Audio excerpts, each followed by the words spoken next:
When it comes to all the things that you can bring into a raid in Escape from Tarkov, one thing kind of stands above the rest as like the most important item you want to focus on, and that is going to be the ammo that you bring in your gun. Tarkov is very unique when it comes to its ammunition, the fact that it is all done by actual caliber, and there is such a wide range of different rounds that you can run per caliber. So in this video, we're going to go ahead and we're going to talk about all the stats the game gives you regarding ammunition, what exactly they mean, and then we're going to talk about some of the hidden stats that you have to do some digging through the internet to find. We're going to go over them, generalize it, give you really good understanding of what it is that you actually need to look for when choosing your ammo before the raids.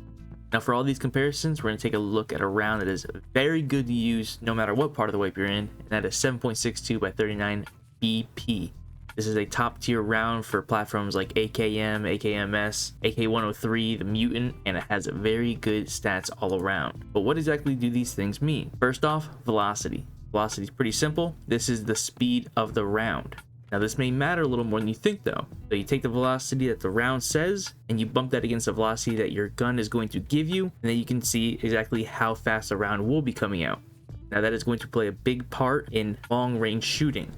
The faster the bullet, the flatter it shoots. A slower bullet will have more arc to it and it'll start losing altitude quicker. Next, we have the caliber.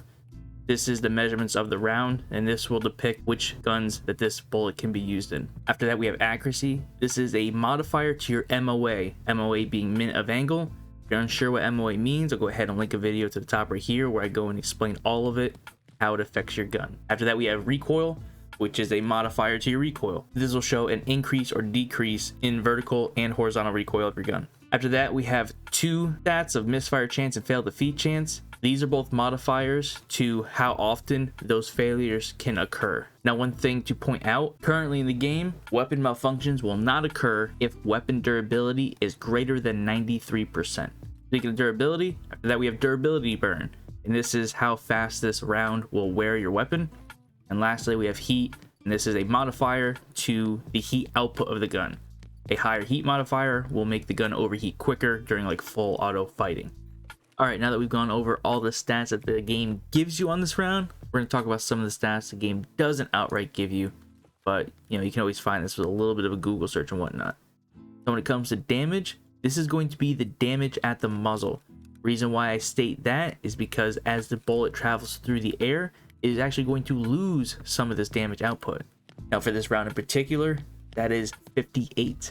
Next, probably one of the most important, if not the most important stat when it comes to these rounds is penetration. Now penetration affects the ability to go through armor. For this round in particular, it's 47. Now we are going to elaborate a little bit more on penetration here in a little bit. Definitely stick around and learn how much that can affect what it is that this round does. Next is going to be the armor damage. This is the percent of damage done to armor durability. Now for this round, it is roughly 63%, but I will say that armor damage is also greatly dependent on if a bullet penetrates the armor. If a round penetrates an armor by a big margin, it'll do hardly any damage. If it barely penetrates it and goes through, it'll do a little bit more. And if it is just stopped by the armor, it'll do significantly more.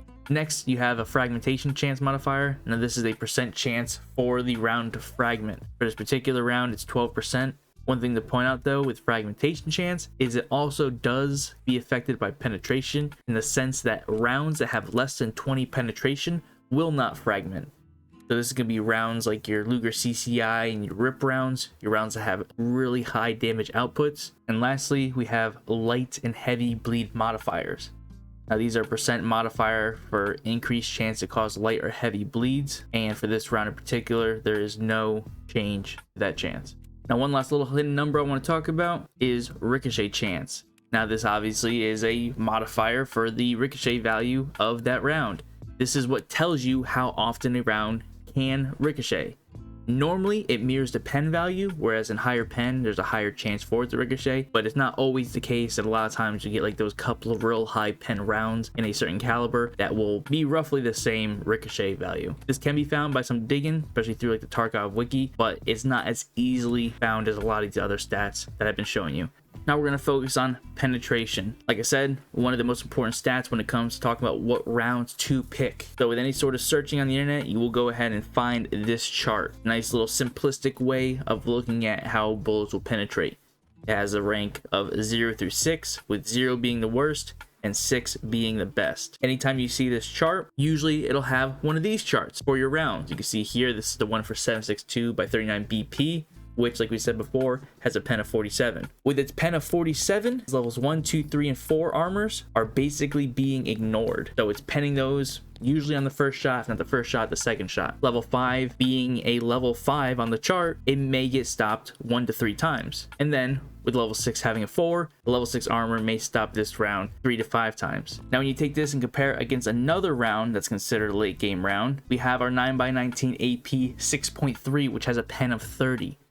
Here you can see levels 1, 2, and 3 are basically being ignored. Level 4 may stop 1 to 3. Level 5, though, is going to stop 9 to 13, with level 6 stopping 13 to 20. If you haven't noticed any correlation with these, it is armor levels times 10 equals a sweet spot for pen value. What I mean by that is a level 1 armor is going to be penned almost instantly by a 10 pen bullet, level 2, 20, 330, so on and so forth. Now that we've gone over all these stats and what they mean, my advice to you is when it comes to picking a round, pick a round that has at least approximately 40 pen. So it can be like 37 and up is kind of like where I like to stick with. That does at least around 40 damage. Reason being is a lot of these late game helmets, like your U-locks and whatnot, are level 4 armor. Well, that minimum of around 40 pen will help you really get through those. And if you're having 40 damage to it, that bullet is able to lose some damage by travel and a little bit of damage that you lose when you penetrate through armor and still do that 35 damage that it takes to one tap PMCs to the head. So you do have the chance of obviously running into people with level 5 and level 6 helmets. That's gonna happen. You know, it's Tarkov, it's the way it is. But as long as you're sticking to the at least approximately 40 pen and at least approximately 40 damage, you should be able to take out most PMCs that you run into with one well-placed bullet. So that's gonna be it. Hopefully you guys learned something. If you did, please comment down below. If there's anything I left out that you want to share with the community, please comment it down below. Start some talk, help out some of these newer guys that are just now getting into Tarkov. As always, if you haven't yet, really consider hitting that like, that subscribe button. Come out with new videos every Friday. I also stream over on Twitch every Sunday morning and Tuesday and Friday night. Until then, catch you guys next time.